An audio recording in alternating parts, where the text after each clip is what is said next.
Katmates, ako si Father RJ Palmos, kag kita naman nagapadayon sa aton istorya sagrada.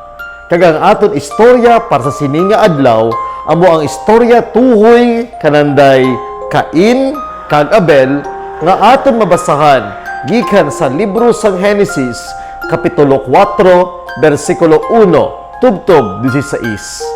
Si Adan kag si Eva may mga kabataan.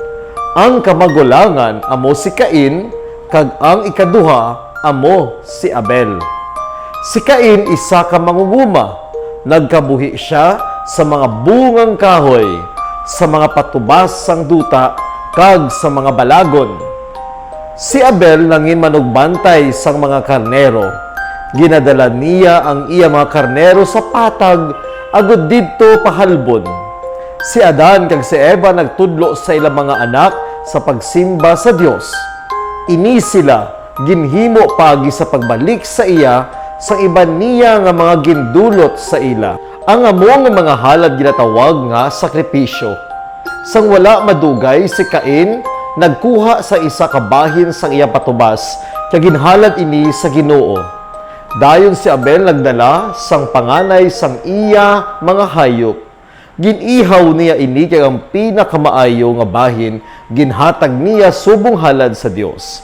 Ang Ginoo nalipay gid kay Abel kag sa iya halad, apang wala niya pagbatuna ang kay Cain kag ang iya dulot. Si Cain nagsingkal sa kaakig kag nagpalamula ang yaguya. Dayon ang Ginoo nagsiling kay Cain, "Ngaa naakig ka?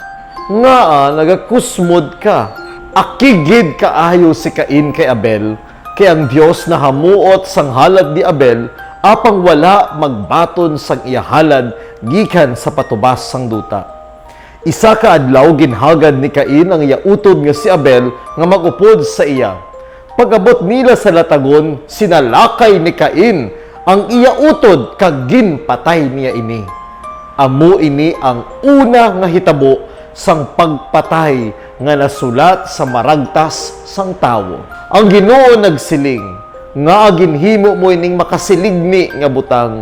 Ang dugo sang imo utod nagasinggit sa akon gikan sa duta, subong sang isa ka tingog nga nagapangayo sang pagtimalos.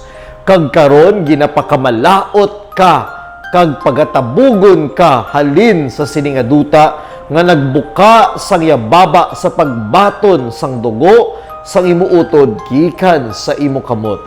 Dayon si Cain nagsiling sa Dios, "Tama ka bugat ining silot, karon gintabog mo ako halin sa sining nga duta kag halin sa imo atubangan. Mangin tiyog-tiyog ako nga wala sing puloy-an sa sining nga duta, kag ang bisan sin-o nga makakita sa akon magapatay sa akon." Apang ang Ginoo nagsabat sa iya, "Indi, kay kung may magpatay sa imo, 7 ka kabuhi ang itumbas sa imo kabuhi." Gani, ang Ginoo nagbutang sang tanda kay Cain sa pagpaandam nga bisan kay sin-o nga magsugata niya nga indi siya pagpatyon. Kag si Cain nagpalayo sa Ginoo kag nagpuyo sa sidlangan nga bahin sang Eden, sa duta nga ginatawag tiyog-tiyog. Pamalandong, si Cain wala magmalipayon sa sining kalibutan, sanglit nagdula siya sing paglaom sa walay katapusan nga kaluoy sang Dios, nga siya makapatawad sang tanan nga sahi sang sala. Ang Dios puno sang pagkahanuklog sa mga mahinulsulon nga makasasala, nga handa gihapon sa pagbaton sang iya grasya kag pagpakig-abyan. Ang aton Dios nun nga manunudlo nga si Jesucristo nagtukod sa sakramento sang pagkonfesar sa pagtinlo sa aton gikan sa mga kasalanan nga aton nahimo matapos kita mabunyagan.